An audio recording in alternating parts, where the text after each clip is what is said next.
салом бинандагони азиз, нашри ҷамъбастии барномаи иттилооти навид аст. мустақиман манзури шумо. дар студия ҳабибаи комил ва сурдатарҷумон Авранг Қамаров. дар ибтидои барнома таваҷҷӯҳ кунед ба сархати хабарҳо.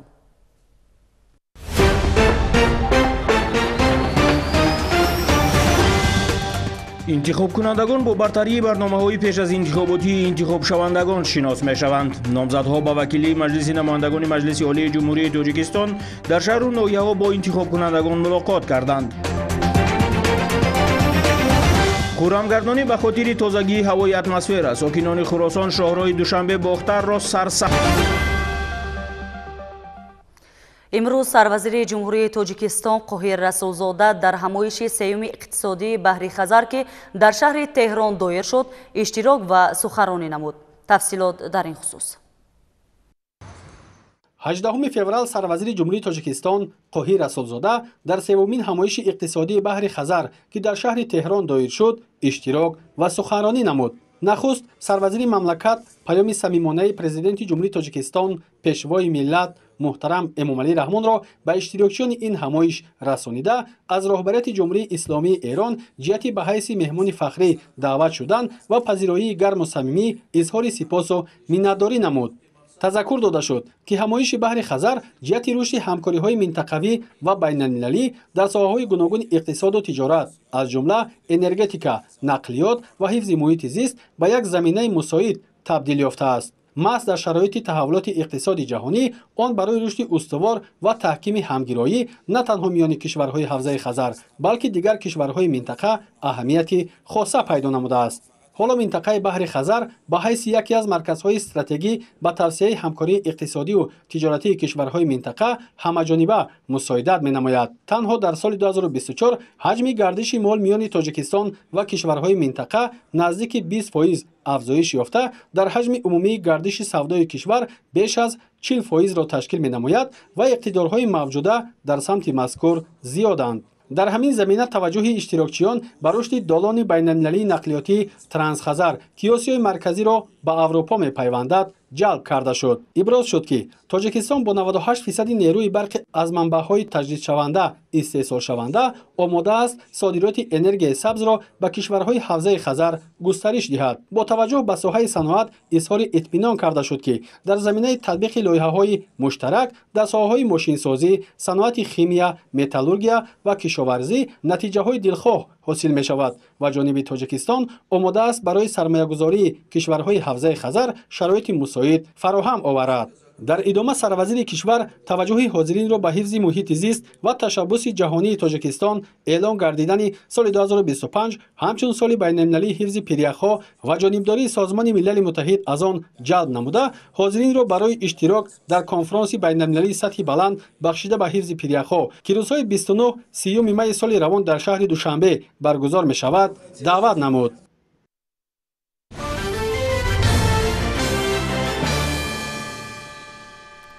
23 феврал ба таъсиси қувваҳои мусаллаҳи ҷумҳурии Тоҷикистон ки яке аз рукнҳои асосии давлатдорӣ ба ҳисоб меравад, 32 сол пур мешавад. имрӯз дар шаҳри Душанбе бахшида ба ин санаи муҳим таҳти унвони қувваҳои мусаллаҳ баёнгари қудрату тавонмандии давлат ҳамоиши кормандони соҳаи тандурустии шаҳри Душанбе баргузор гардид.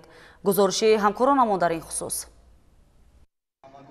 чорабинии тантанавӣ бахшида ба рӯзи таъсисёбии қувваҳои мусаллаҳи ҷумҳурии Тоҷикистон аз ҷониби раёсати тандурустии шаҳри Душанбе дар якҷоягӣ бо Кумитаи иҷроияи Ҳизби Халқии Демократии Тоҷикистон бо иштироки кормандони сохторҳои қудратию низомии кишвар, собиқадорони соҳа ва намояндагони дигар вазорату идораҳои давлатӣ баргузор гардид. роҳбарияти Ҳизби Халқии Демократии Тоҷикистон ва мақомоти иҷроияи ҳокимияти давлатии шаҳри Душанбе аснои таҳнияти ҳозирин ташкили қувваҳои мусаллаҳи ҷумҳурии Тоҷикистонро дастоварди муҳим дар роҳи бунёди давлатсозии муосир унвон карданд. иброз гардид ки артиши миллӣ бо вуҷуди имконоти маҳдуди иқтисодиву молиявӣ дар замони ниҳоят ҳассоси оғози даврони соҳибистиқлолӣ таъсис ёфта, хушбахтона марҳила ба марҳила зери таваҷҷӯҳи доимии сарфармондаи олии қувваҳои мусаллаҳ генерали артиш, президенти ҷумҳурии Тоҷикистон муҳтарам Эмомалӣ Раҳмон барои бунёди инфраструктураи низомӣ, таъмин кардани онҳо бо техникаву таҷҳизоти замонавӣ ва фароҳам овардани шароити зарурӣ барои хизмат ва зиндагӣ тамоми тадбирҳо амалӣ карда шуданд. мекунанд. ҳамаи ин тадбирандешиҳо имкон фароҳам овард ки имрӯз артиши миллӣ ба як нерӯи тавоно мубаддал гардидааст. таъкид гардид ки рисолати имрӯзаи ҷавонони шуҷои ватан ки дар сафҳои қувваҳои мусаллаҳи ҷумҳурии Тоҷикистон адои хизмат мекунанд, ҳимояи марзу бӯми кишвари худ бо матонату мардонагӣ мебошад.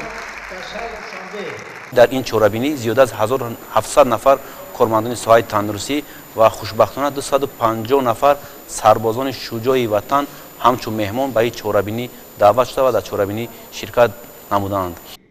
баромадкунандагон зимни баргузории ҳамоиш доир ба рӯзҳои аввали таъсисёбии қувваҳои мусаллаҳ ва таърихи артиши миллии Тоҷикистон ибрози андеша карда, тазаккур доданд ки маҳз талош ва таваҷҷӯҳи бевоситаи роҳбарияти олии сиёсии кишвар буд ки имрӯз артиши миллӣ ба як қувваи бузурги мудофиавию муттақои давлату миллат табдил ёфту марҳила ба марҳила рӯ ба рушд дорад. натиҷа ҳамин аст ки имрӯз ҷавонони Тоҷикистон бо як дилгармӣ ва сари баланд мардонавор хизмати модар ватанро ба анҷом расонида рисолати фарзандии худро иҷро мекунанд.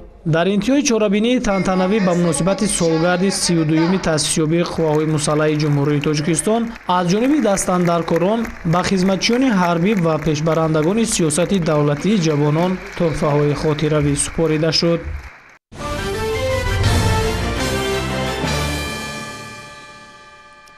то баргузории интихоботи вакилон ба маҷлиси намояндагони маҷлиси олии ҷумҳурии Тоҷикистон ва маҷлисҳои маҳаллии вакилони халқ камтар аз 2 ҳафта боқӣ мондааст. дар ҳамин ҳол номзадҳо ба вакилӣ бо интихобкунандагон мулоқот намуда барномаҳои пеш аз интихоботии худро муаррифӣ мекунанд. имрӯз бо ташаббуси комиссияи ҳавзавии интихоботии якмандатии Шоҳмансур рақами 3 оид ба интихоботи вакилони маҷлиси намояндагони маҷлиси олии ҷумҳурии Тоҷикистон дар толори муассисаи таҳсилоти миёнаи умумии рақами 9 ташвиқоти пеш аз интихоботии номзадҳо ба вакилии маҷлиси намояндагони маҷлиси олии ҷумҳурии Тоҷикистон баргузор гардид. дар оғози ҳамоиш аъзои комиссияи ҳавзавии интихоботии якмандатаи Шоҳмансур 3 оид ба интихоботи вакилони маҷлиси намояндагони маҷлиси олии ҷумҳурии Тоҷикистон қайд карданд ки истиқлоли давлатӣ ҳамчун заминаи муҳими ташаккули давлатдории мустақил барои Тоҷикистон марҳилаи таърихии навро боз намуд. дар ин замина интихоби роҳи демократии рушд тақозо менамояд ки дар ташаккули ҳокимияти сиёсӣ иродаи мардум ба инобат гирифта шавад. бо ин мақсад бунёди низоми нави сиёсӣ ва дар заминаи он таъсиси ниҳоди интихобот ҳамчун механизми татбиқи муносибатҳои демократӣ сурат гирифт. дар қисмати дуюми чорабинӣ аз ҷониби номзадҳо аз ҳавзаи ягонаи умумӣ ҷумҳуриявӣ, аз ҳизби халқии демократии Тоҷикистон, ҳизби социалистии Тоҷикистон, ҳизби ислоҳоти иқтисодии Тоҷикистон ва номзад ба тариқи худпешбарӣ барномаи пеш аз интихоботиашонро пешкаши интихобкунандагон намуданд. номзадҳо роҷеъ ба ҳадафҳои созандаи худ ва муҳтавои барномаи пеш аз интихоботии хеш ибрози назар карда саҳмгузорӣ дар раванди бунёдкориву созандагиро ки давоми солҳои соҳибистиқлолии кишвар авҷи тоза гирифтааст, меҳвари фаъолияти худ маънӣ дод намуданд. қайд кардан ба маврид аст ки дар асоси нақшаи баргузории ташвиқоти пеш аз интихоботии номзадҳои ба вакилии маҷлиси намояндагони маҷлиси олии ҷумҳурии Тоҷикистон пешбарӣ гардида, вохӯриҳо аз санаи 10 феврал то 26 феврали соли 2025 идома меёбад.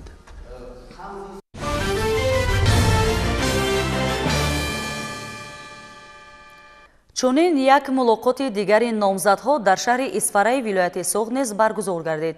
дар ин вохӯрӣ шахсони боэътимод барномаҳои пеш аз интихоботии номзадон ба вакилии маҷлиси намояндагон аз ҳавзаи якмандатии интихоботии Исфара рақами 20-ро муаррифӣ намуданд. дар ҷамоати деҳоти ворухи шаҳри Исфара вохӯрии номзадҳо ба вакилии маҷлиси намояндагони маҷлиси олии ҷумҳурии Тоҷикистон бо интихобкунандагон баргузор гардид. мулоқотро раиси комиссияи ҳавзавии интихоботии ҳудуди якмандатии Исфара рақами 20 Саид Бақоев оид ба интихоботи вакилони маҷлиси намояндагони маҷлиси олии ҷумҳурии Тоҷикистон ифтитоҳ намуда зикр намуд ки санаи 2 марти соли равон интихоботи даъвати нави вакилони маҷлиси намояндагони маҷлиси олии ҷумҳурии Тоҷикистон баргузор мегардад. سپس موافق ترتیب مقرر گردیده بعد از معرفی نامزدها از جانب شخصان با اعتماد برنامه‌ای پیش از انتخاباتی نامزدان به وکیلی مجلس نمایندگان مجلس عالی جمهوری تاجیکستان از حوزه یک مندته انتخاباتی اسفره رقم 20 منظوری حاضرین کرده شد. در روند ملاقات تاکید گردید که تاجیکستان چون مملکتی در مسیر تحکیم دموکراتی قرار داشته دوامی سالهای صاحب استقلالی برای تقویت موقع نهاد انتخابات در جامعه بالا بردن اعتماد مردم به انتخابات همچون معرکه مهم سیاسی و تامین تطبیق ثمرناک حقوق انتخاباتی شهروندان تدبیرهای بنیادی را عملی می نماید. در نتیجه نهاد انتخابات در تاجیکستان چون نهاد نظامساز اعتراف شده در شکل کامل تشکل یافته فعالیت دارد.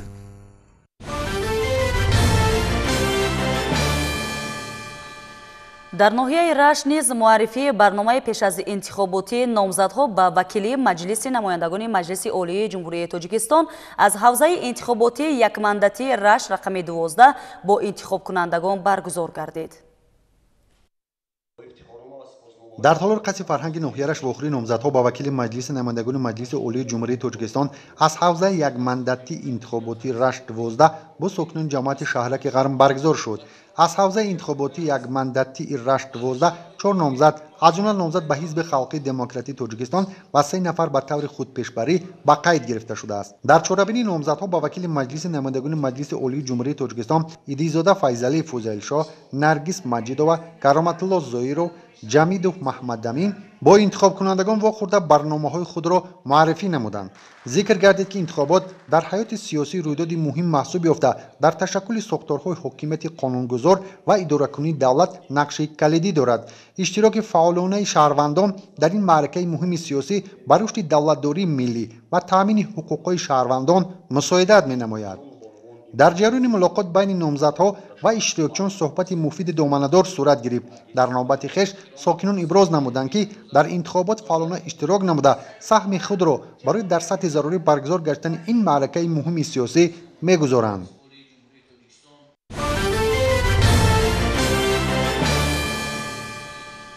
قریب هر موسم بورشات بر اثر باران‌های سیل و رخنه گردیدن ساحل دریا و سایه‌ها ساکنان ناحیه خوالین خسارات زیاد می‌بینند. بابت پیشگیری از آفت‌های طبیعی در این ناحیه کارهای ساحلی مستحکم کنی و تازه نمودن سایه و زهبورها به راه مانده شده است.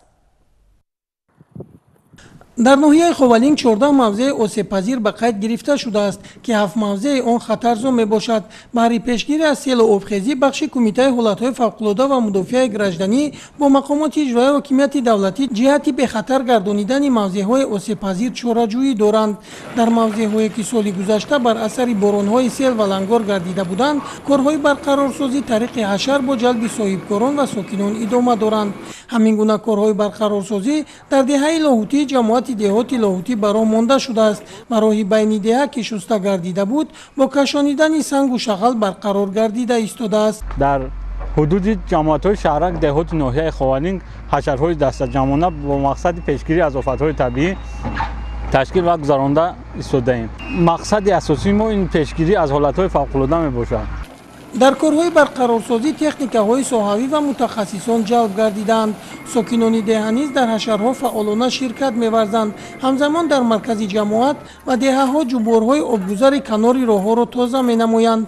با گفته مدیر بخش حالت‌های فوق‌العاده و مدافع گردنی در ناحیه خوالین تا آغاز باران‌های سیل بهاری کارهای ساحل‌بندی و تازه کردن کانال و زهبورها ادامه داده می‌شود. شیرینجان سفرزاده سیف‌الدین اسماعیلوف از ناحیه خوالین برای برنامه نوید.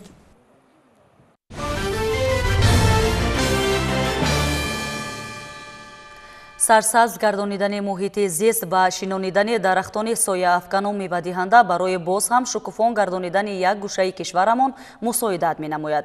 بیش از یک ماه می‌شود که معرکه عمومی نهالشینانه در شهر و نواحی ولایت ختلان وسعت تازه داشته، ساکنان با حس بلند میهن‌پرستی برای کبودیزار کردن محیط زیست سهم خود را گذاشته ایستادند.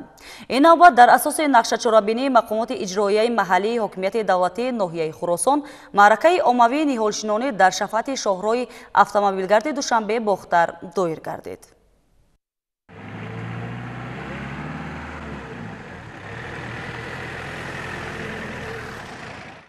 шинонидани ниҳолҳои сояафкан ба солимгардонии муҳити экологӣ таъсири мусбат гузошта, илова бар ин дар сарсабзу хуррам гардонидани кишвар нақши асосӣ дорад. ин навбат бо ташаббуси мақомоти иҷроияи маҳаллии ҳокимияти давлатии ноҳияи Хуросон дар якҷоягӣ бо аҳли ҷамоатчигии ҷамоати деҳоти Садриддин Айнӣ дар шафати шоҳроҳи автомобилгарди Душанбе Бухтар ниҳолҳои сояафкани арча шинонида шуд. дар ин маъракаи ниҳолшинони раиси ноҳия ва дигар намояндагони мақомоти маҳаллӣ ширкат намуданд. аз ин рӯ ҳар як фарди худогоҳ дар мавсими ниҳолшинонӣ бояд шумораи ҳарчи бештари дарахтони орӯишию сояафкан ва мевадиҳанда шинонида бо ин васила дар таъмини ҳифзи муҳити зисти солим саҳмгузор бошад.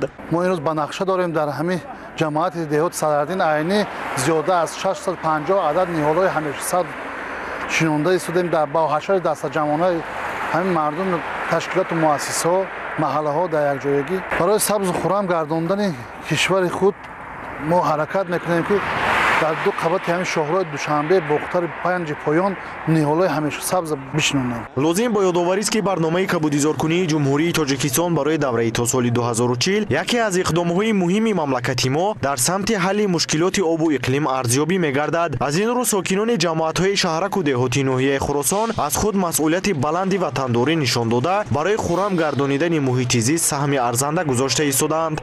аз худи ҳам имрӯз мо ба нақша гирифтаем бо тариқи ҳашар бо дастгирии тамоми роҳбарону муассисаҳои ноҳияи Хуросон ва аҳли бошандагони ҷамоатчигӣ, раисони кумитаҳои маҳаллот, тамоми фаъолони ҷамоату ноҳия имрӯз ба нақша гирифтаем ниҳоли ҳамешасабз дар шоҳрои Душанбе Бухтар шинонида шавад. масъулини мақомоти иҷроияи маҳаллии ҳокимияти давлатии ноҳияи Хуросон дастуру супоришҳои роҳбарияти давлатро сармашқи кори худ қарор дода нақша доранд ки боз ҳам барои сарсабзу хуррам гардонидани мамлакат чунин иқдомҳои неку созандаро вусъат бахшанд. Муҳаммадризо Шарифзода, Толибҷон Сайфов барои барномаи иттилоотии Навид аз ноҳияи Хуросон.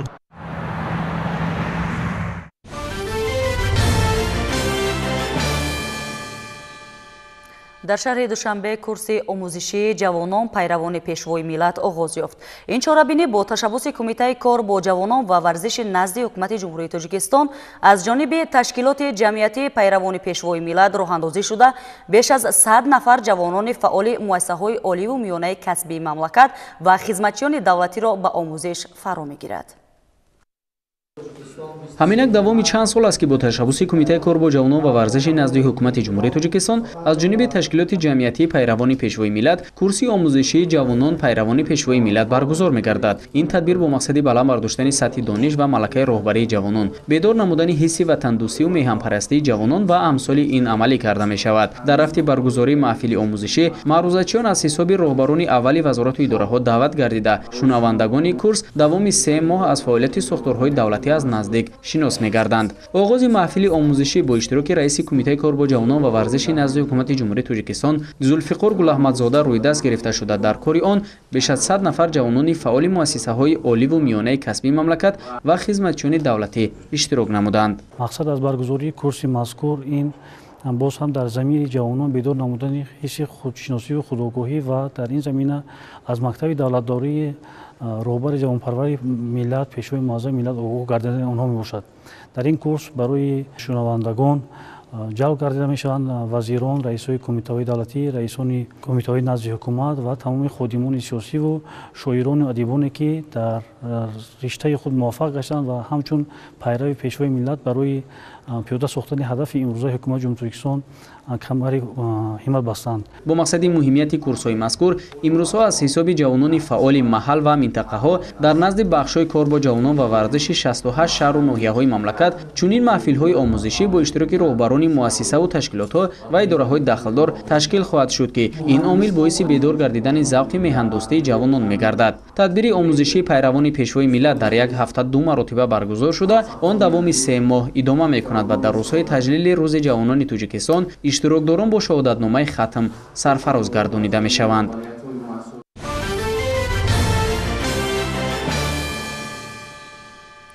ҳамасола дар ҷумҳурӣ даҳҳо корхонаҳои истеҳсолӣ ва марказҳои хизматрасонӣ ба истифода дода мешаванд ки барои таъмини аҳолӣ бо ҷойи кори доимӣ мусоидат менамоянд. ба хотири фароҳам овардани шароити мусоиди фаъолият ва пешниҳодҳои ҷойи кор ва шаҳрвандони бешуғл дар шаҳри Ҳисор бо иштироки намояндагони корхонаву ташкилот ярмаркаи ҷойҳои кори холӣ доир шуд. идомаи мавзӯъ дар гузориши ҳамкорамон Бахтиёр Қодирзода. пешниҳоди саривақтии маълумот оид ба ҷойҳои кори холӣ ва вазифаҳои озоди пайдо гардида ба корҷиён яке аз самтҳои асосии фаъолияти мақомоти шуғли аҳолӣ мебошад. дар ин раванд раёсати агентии меҳнат ва шуғли аҳолӣ дар шаҳри Ҳисор кӯшиш ба харҷ медиҳад ки маълумот оид ба вакансияҳои пайдо гардидаро ҳар ҳафта мавриди таҳлил қарор дода онҳоро тариқи эълонҳою маълумотномаҳо пешниҳоди корҷиён гардонад. раёсат طبق برنامه تصدیق شده هر ماه در حدود شهر ایستار یارمارک‌های جایهای کاری خالی و وظیفه‌های آزاد به کارچیان پیشنهاد می‌نماید. تا به امروز از حدود تشکیلات مؤسسه‌های حدود شهر ایستار 436 جایهای کاری خالی و وظیفه‌های آزاد به ریاست پیشنهاد کرده شده است. бо назардошти он ки имрӯзҳо дар бозори меҳнат қисми зиёди корҷиён дар соҳаи маориф мебошанд, бо дастгирии мақомоти иҷроияи ҳокимияти давлатии шаҳри Ҳисор ва раёсати агентии меҳнат, муҳоҷират ва шуғли аҳолӣ дар шаҳр ярмаркаи ҷойҳои кори холӣ баргузор гардид. дар ярмаркаи мазкур муассисаҳои соҳаи маориф, фарҳанг, бонкҳо ва мақомоти иҷроияи ҳокимияти давлатӣ иштирок карда 436 ҷойи кори холӣ ва вазифаҳои озод пешниҳод карданд. қобили қайд аст ки дар қисми зиёди ҷойҳои холӣ талабот ба соҳибкасбон бо маълумоти олии касбӣ бештар мебошад. тибқи натиҷаҳои ярмаркаи баргузоршуда нафарони зиёд соҳиби роҳхат ба ҷойи кор шуданд. дар маҷмӯъ гузаронидани ин гуна тадбирҳо ҷиҳати коҳиши бекорӣ дар миёни аҳолӣ мусоидати фаъол мекунад.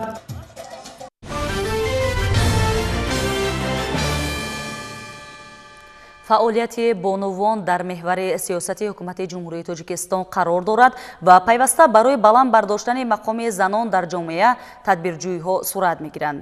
дар ҳамин замина дар ноҳияи шаҳри Нав бо иштироки бонувони касбу кори гуногун таҳти унвони тадбирҳои баланд бардоштани мақоми зан дар ҷомеа ҳамоиши маърифатӣ доир гардид. дар толори муассисаи давлатии таълимии литсей барои хонандагони болоиқати ноҳияи шаҳри Нав таҳти унвони тадбирҳои баланд бардоштани мақоми зан дар ҷомеа ҳамоиши маърифатӣ доир гардид. бояд гуфт ки ин ҳамоиш дар партави паёми президенти ҷумҳурии Тоҷикистон рӯи кор омада, мақсад аз баргузории он корҳои фаҳмондадиҳӣ дар байни занону духтарон, баланд бардоштани савияи дониш ва маърифати ҳуқуқии онҳо, тақлид накардан ба либосҳои ғайримиллӣ, инчунин бунёди оилаҳои солим ва тарбияи дурусти фарзандон ба роҳ монда шуд. намояндаи мақомоти иҷроия зимни суханронӣ қайд намуд ки ба имзо расидани фармони таърихии президенти Тоҷикистон дар бораи тадбирҳои баланд бардоштани мақоми зан дар ҷомеа аз 3 декабри соли 1999 яке аз қадамҳои муҳимтарин ва устувор дар самти ташаккули сиёсати гендерӣ дар Тоҷикистон аст ки ба ҷомеа аз мавқеи сарвари давлат дар робита ба нақши бонувон дар ҷомеа ва рушди минбаъдаи ин сиёсат паём дод. воқеан имрӯз дар пешрафти ҷомеа нақши зан модар басо муассир аст. имрӯз дар тамоми сохторҳо бонувони ташаббускор ба ҳайси роҳбар фаъолият намуда аз сиёсати хиратмандонаи давлату ҳукумат ҷонибдорӣ менамоянд ва тарғибгари сулҳу ваҳдат мебошанд. аз байни занон шахсиятҳои барҷаста мисли сипаҳсолорон, сиёсатмадорон, ҳунармандон баромаданд ки дар таърихи башарият мақоми абадӣ гузоштаанд.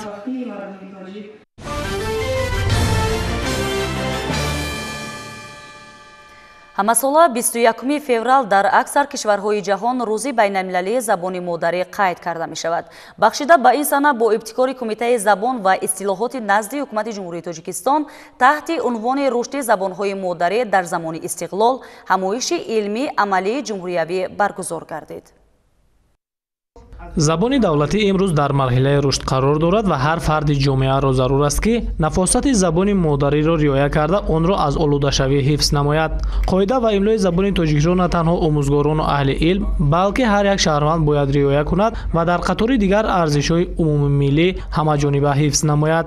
ин матлаб зимни суханронии раиси кумитаи забон ва истилоҳоти назди ҳукумати ҷумҳурии Тоҷикистон Сахидод Раҳматуллозода дар ҷамъомаде ки бахшида ба рӯзи байналмилалии забони модарӣ дар академия васоити ахбори омма баргузор шуд баён гардид. Зикр рафт ки ҳамасола кумита дар ин рӯз бо иштироки намояндагони ақалиятҳои гуногуни миллӣ ва забонии муқими Тоҷикистон мулоқот баргузор менамояд ва ҳадаф аз баргузории ин нишастҳо низ тақвияти робитаҳо дар ҳифз, густариш ва гиромидошти забони модарӣ мебошад. بیش از 13 ساله دوران صاحب استقلالی زبان مادری ما که خود به حکم زبان دولتی جمهوری تاجیکستان یعنی زبان تاجیکی اعتراف گردیده است. این خود یک بردی گویم بی‌نظیر بهر رشد و گسترش زبان ما و حمایه آن در منبع است که ببینید ما علاقه اینقدر نقشه ها برنامه ها بهر رشد و گسترش زبان علاوه خصوص که زبان مادری نیز در این نقشه ها طرح‌ریزی می‌گردند پیوسته کار و فعالیت رو پیش میبریم و اینجا البته هر یک مشکلاتی که در سمت حفظ حمایه و رشد زبان مادری وجود دارد در کنفرانس البته مورد محاکمه و مذاکره قرار خواهم گرفت.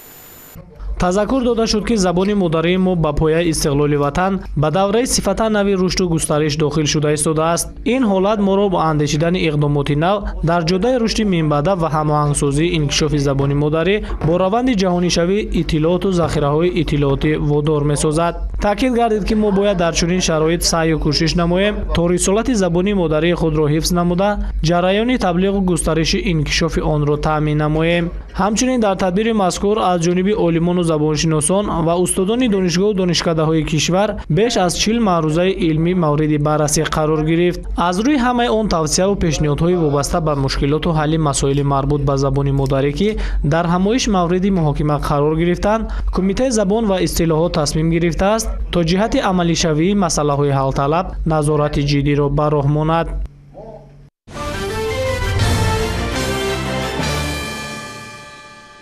дар шаҳри душанбе маркази тиббии ширкати байналмилалӣ гемотест 2 нуқтаи хизматрасонии худро боз кард. дар марказҳои нави гемотест барои сокинон муоинаҳои тиббӣ ба таври муосир гузаронида мешаванд. то фарорасии фасли баҳор рӯзҳои ба шумор боқӣ мондааст.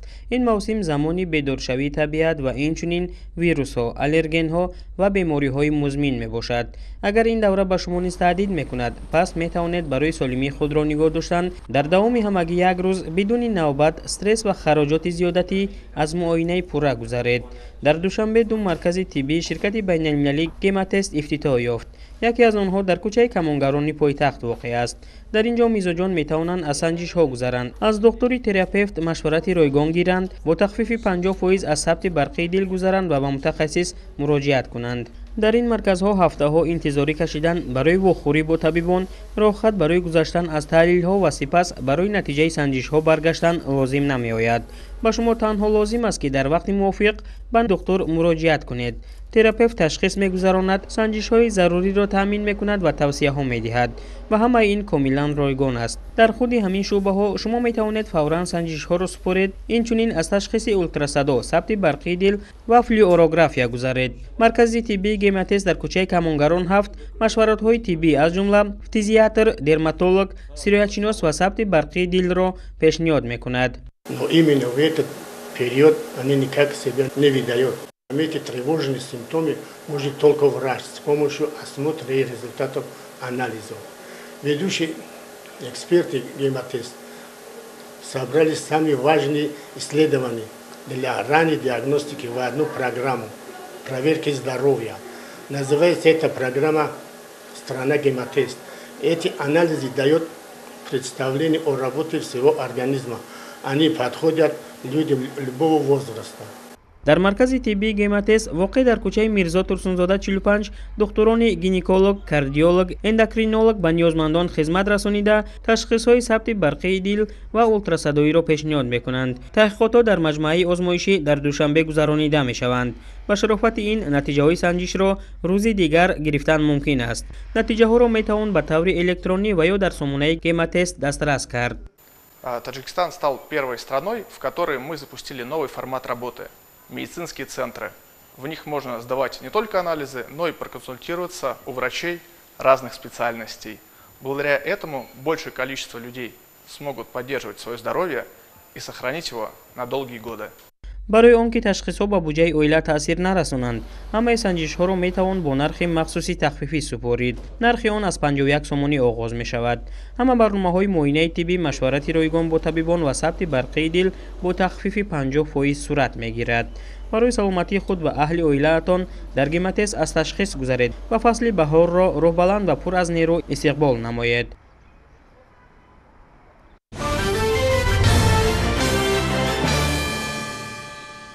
дар шаҳри ваҳдат аввалин тарабхонаи KFC кушода шуд. ширкати маззаи нав ки шарики ин ширкат мебошад, 11-умин тарабхонаи KFC дар Тоҷикистонро бо тантана ифтитоҳ кард. тарабхонаи KFC акнун дар шаҳри ваҳдат низ ба сокинон хӯрокҳои лазизу нотакрорро пешниҳод мекунад. дар даромадгоҳи ин шаҳр дар рӯ ба рӯи гулгашти муҷассамаи модар 11-умин тарабхонаи KFC ба кор шурӯъ кард. дар тарабхонаи нав дар рӯйхати таомҳо тамоми намуди хӯрокҳои машҳури KFC мавҷуд аст ва он давоми шабонарӯз 21 соат, яъне аз соати 7 субҳ то 4 субҳи рӯзи дигар ба меҳмонон хизмат хоҳад расонд. ба гуфтаи намояндагони ширкат, тарабхонаи нав низ ба мисли тамоми тарабхонаҳои KFC ба стандартҳои қатъии сифат ва бехатарии ғизо риоя мекунад. маҳсулот дар ҳама марҳилаҳо аз назорати ҳамаҷонибаи бисёр марҳила мегузарад, сар карда аз истеҳсол то логистика, нигаҳдорӣ, тайёр кардан ва пешниҳоди хӯрокҳо. KFC ба интихоби таъминкунандагон диққати махсус дода, фаъолияти онҳоро дар тӯли тамоми ҳамкорӣ назорат мекунад. дар тайёр кардани хӯрокҳо танҳо гӯшти мурғ истифода мешавад. Уважаемые жители города Вахда, дорогие наши гости, добро пожаловать в наш ресторан. Спасибо, что нас приняли. Это теперь наш первый ресторан в регионе, куда вы можете прийти и попробовать нашу сочную курочку. дар маросими кушодашавии аввалин тарабхонаи KFC дар шаҳри ваҳдат роҳбарияти шаҳр, ширкати KFC дар Тоҷикистон ва сокинон иштирок намуданд. гуфта шуд ки дар натиҷаи таваҷҷӯҳ ва дастгириҳои ҳукумати мамлакат дар Тоҷикистон бахши хусусӣ ҳам дар ҳама самтҳо рушд намуда, дар пешрафти иқтисодиёт ва фароҳам сохтани ҷойҳои нави корӣ саҳми худро мегузорад. аз ҷумла бо ифтитоҳи тарабхонаи нав дар шаҳри ваҳдат наздики 40 сокини маҳаллӣ, асосан ҷавонон бо ҷойи кор таъмин шуданд. мо хурсандем ки KFC ба ҳар як сокини кишварамон наздиктар шуда истодааст. мо на танҳо шабакаҳо васеъ карда истодаем, балки ҷойҳои нави кориро фароҳам меорем ва ба ҷавонон имкон медиҳем ки дар Тоҷикистон ватанамон рушд кунанд, аз бренди байналмилалӣ омӯзанд ва ояндаи худро бунёд кунанд. мо ифтихор дорем ки дар Тоҷикистон кор мекунем ва дар рушди он саҳм дорем. аксари маҳсулот аз ҷумла гӯшти мурғ, картошкаи фаронсавӣ ва соусҳо аз кишварҳои иттиҳоди давлатҳои мустақил ва аврупо ворид карда мешаванд. имрӯз KFC ва маззаи нав бо таъминкунандагони маҳаллӣ ҳамкорӣ мекунанд ки ин ба нигоҳ доштани сатҳи баланди сифати маҳсулот мусоидат мекунад.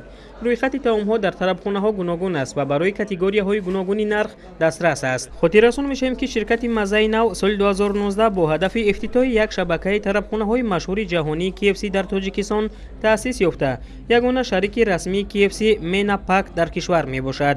ширкати маззаи нав ба рушди фаъолияти шабакаи KFC дар Тоҷикистон идома дода, тавсияи минбаъдаро ба нақша гирифтааст, яъне дар оянда дар дигар шаҳру ноҳияҳои ҷумҳурӣ тарабхонаҳои KFC-ро боз хоҳад кард.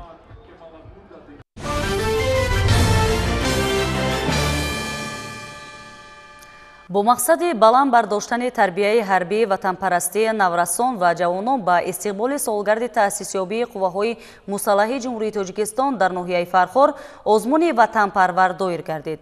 чорабинии мазкур бо пешниҳоди Кумитаи иҷроияи Ҳизби Халқии Демократии Тоҷикистон бахши кор бо ҷавонон ва варзиш ва шӯъбаи маорифи ноҳия роҳандозӣ шуда, дар он аз байни муассисаҳои таълимӣ 14 муассисаи беҳтарин иштирок варзиданд. ин наврасон иштирокчиёни озмуни ҳарбӣ варзиши ватанпарвар аз ноҳияи Фархор мебошанд. бо ифтихори баланди ватандорӣ ва мушарраф гардидан ба номи пуршарафи сарбози ватан ва дар оянда дар сафҳои қувваҳои мусаллаҳи ҷумҳурии Тоҷикистон ҳамчун сарбози далеру шуҷои ватан қарзи шаҳрвандии худро адо намуданд, дар ин рӯз либосҳои низомиро ба бар намуда, мисле ки бародар бо бародар дар як саф истодаанд. дар доираи чорабиниҳо бахшида ба солгарди рӯзи таъсисёбии қувваҳои мусаллаҳи ҷумҳурии Тоҷикистон дар ноҳияи Фархор, вилояти Хатлон, дар озмуни ноҳиявии ҳарбӣ варзиши ватанпарвар аз байни муассисаҳои таълимии ноҳия 14 дастаи беҳтарин дар муассисаи таҳсилоти миёнаи умумии рақами 4 иштирок варзиданд. чорабинии мазкур таҳти роҳбарии кумитаи иҷроияи ҳизби халқии демократии тоҷикистон дар ноҳияи фархор бахши кор бо ҷавонон ва варзиши ин ноҳия роҳандозӣ карда шуда роҳбарияти шӯъбаи маориф комиссарияти ҳарбӣ рафти озмунро баҳогузорӣ намуданд. дар ин озмун 14 муассисаҳои ғолибе ки дар даври аввал ғолиб омада буданд барои иҷро намудани шартҳои асосии озмун пешбарӣ карда шуда буданд. мақсад аз баргузории озмуни ватанпарвар дар рӯҳияи ватандӯстӣ, хештаншиносӣ, худогоҳии миллӣ, тарбияи намудани хонандагону дигарон буд. дар озмуни ҳарбӣ варзишии ватанпарвар хонандагони синфҳои 10 ва 11 иштирок намуданд. аз рӯи ҳавас ва завқ шумораи зиёди наврасон ва ҷавонони шаҳрак ва деҳаҳои гирду атроф рафти ин чорабиниро бо завқи баланд тамошо карданд. озмун тибқи қоидаҳои дар низомнома пешбинишуда дар сатҳи баланди омодагӣ гузаронида шуд. ҳайати ҳар як дастаи иштирокчӣ аз 12 нафар иборат буда муассисаи таълимии худро муаррифӣ намуданд. дастаҳо дар майдон бо либосҳои ягонаи нимҳарбӣ ин ҳам аз рӯи талаботи низомнома мебошад. ҳар як даста аз рӯи шартҳои зерин машқҳои сафороӣ, иҷро намудани омода бош, саф каш, сафоро ба таври низомӣ қадамзанон аз назди минбар бе суруд гузаштан, дастаҳо қадамзанон сурудхонда аз назди минбар гузаштан, ҳамчун низомиён саволу ҷавобҳо оид ба омодагии дифои ҳарбӣ ва суруди сарбоз ин шартҳоро иҷро карда нишон доданд ки онҳо барои ҳимояи ватан модар омода мебошанд. мо ҷавонон ваъда медиҳем дар оянда қарзи шаҳрвандии худро адо намуда ба сафи қувваҳои мусаллаҳи ҷумҳурии тоҷикистон дохил шуда қарзи худро адо намоем. дар ин чорабинӣ тибқи низомнома аз ҷониби иштирокчиён расми беҳтарин ва иншои беҳтарин ба мавзӯи ватанпарварӣ бахшида шуда пешниҳоди аъзоёни ҳакамон гардонида шуда аз ҷониби ҳакамон муаллифон баҳои баландро сазовор гардиданд. вақте ки чорабиниҳо нисбати ватандорӣ, нисбати гузарондани машқҳои ҳарбӣ варзишӣ зиёд гардад, ҷавонписарон шавқу завқи хизмат ба ватан зиёдтар мегардад ва ҳисси ватандории онҳо баланд мешавад. ҳамин аст ки нақшаи иҷрои даъвати ҳарбӣ ба қисмҳои ҳарбӣ дар як рӯз иҷро шуда истодааст. дар ҷанбасти чорабинӣ аз номи раёсати кумитаи иҷроияи ҳизби халқии демократии тоҷикистон дар ноҳияи фархор бахши кор бо ҷавонон ва варзиш ба ғолибон сипосномаҳо ва тӯҳфаҳо супорида шуданд. ғолиби даври ноҳиявӣ озмуни ватанпарвар ба даври вилоятӣ роҳхат гирифт. гузориши хоҷа назрив худойназар зуҳуров аз ноҳияи фархор барои барномаи иттилоотии навид.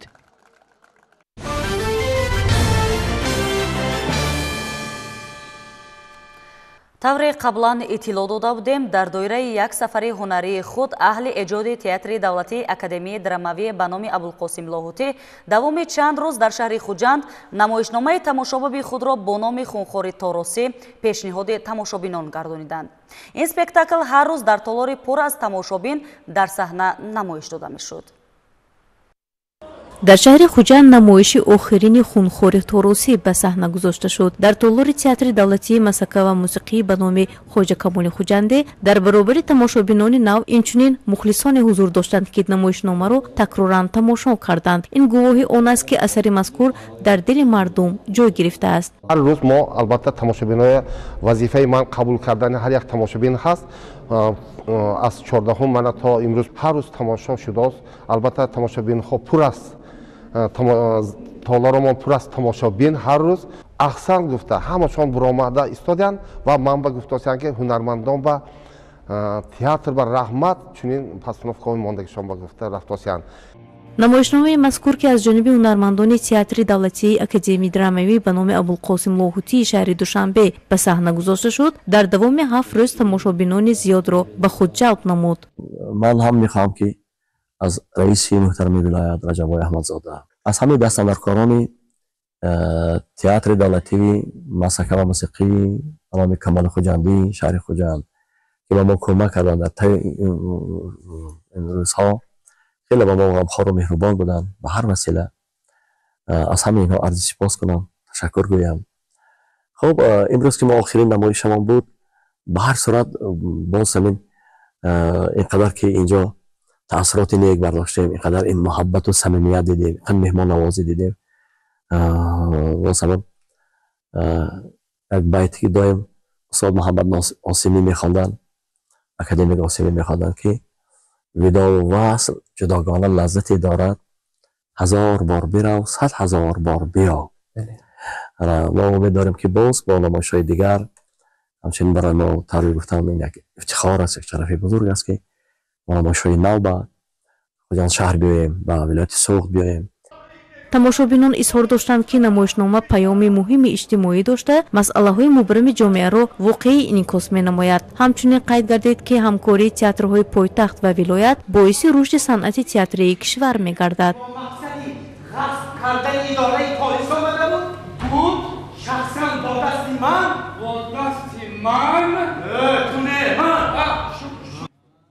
тибқи иттилои масъулини театр тамоми рӯзҳои намоиш толор пур аз тамошобин буд. ҳунармандон бо маҳорати баланд нақшҳои худро иҷро намуданд ва мавриди таҳсини тамошобинон қарор гирифтанд. намоишномаи хунхори торосӣ бо коргардонии ҳунарпешии шоҳистаи тоҷикистон Султон Усмонов ва бозии дурахшони Қурбони Собир дар нақши Нурии Сиҳнур таваҷҷӯҳи хосии мухлисони театрро ба худ ҷалб намуд.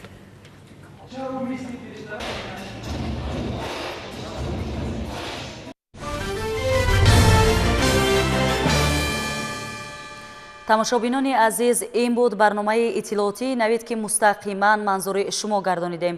тансиятию хонаободии шумо орзуи ҳамешагии мост. хайр, то дидори оянда.